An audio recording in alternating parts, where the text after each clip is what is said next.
অনুভূতি আসলে ভাই কি বলবো, এটা একদমই স্বপ্নের মতো না, কারণ আমি কল্পনাও করিনি, আমি এটার জন্য এইমও করিনি, মানে ভাবতেই পারছি না, একদম অভিভূত।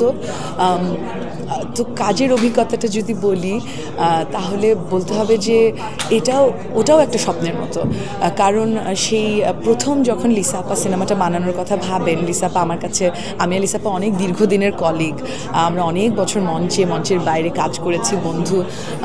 কিন্তু আমি কখনো অভিনেতা হিসেবে কাজ করিনি, আমি একজন কথক ভারতনাট্যম ডান্সার এবং আমি একজন সঙ্গীত শিল্পী। তো ওই ক্যাপাসিটিতে আমি থিয়েটারে সবসময় কাজ করেছি।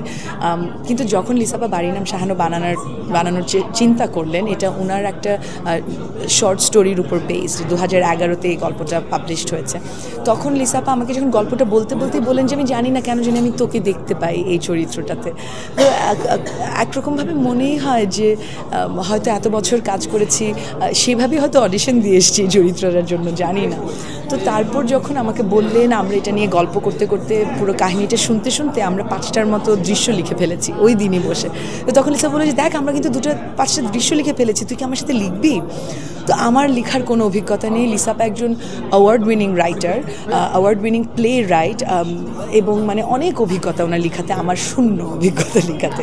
কিন্তু লিসা আপা আমাকে সেই সাহসটা দেন এবং ও বলে যে দেখ, তোর পার্সপেক্টিভটাও আমি চাই।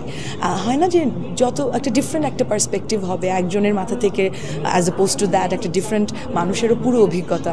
তো তারপরে আমি এই ঝাঁপ দিয়ে, অলমোস্ট দীপার মতো ঝাঁপ দিয়ে, তারপর দেখা যাবে কি হবে, দেখি কি হয়, এই লোভ তো সামলাতে পারিনি।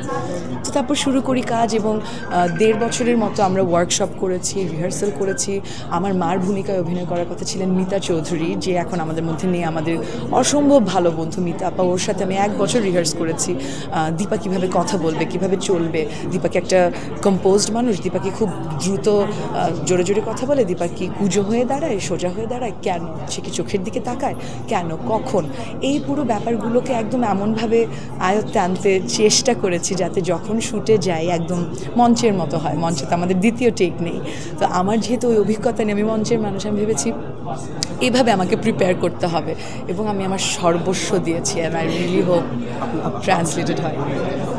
হ্যাঁ, আসলে আমরা কোভিডের মাঝখানে শ্যুট করেছি, আমাদের অনেক প্রতিকূলতার ভিতর দিয়ে আসলে যেতে হয়েছে, স্পেশালি মাস্ক পরে তো জানেন এত গরমে, মানে খুব ডিফিকাল্ট ছিল। কিন্তু এর ভেতরেও আমি একটু আগে বলছিলাম, এর ভেতরেও আমাদের মজার না, বাট আমি বলবো ইন্টারেস্টিং এক্সপিরিয়েন্স, যে আমাদের একটা জায়গা ছিল যেখানে বৃষ্টি, আপনারা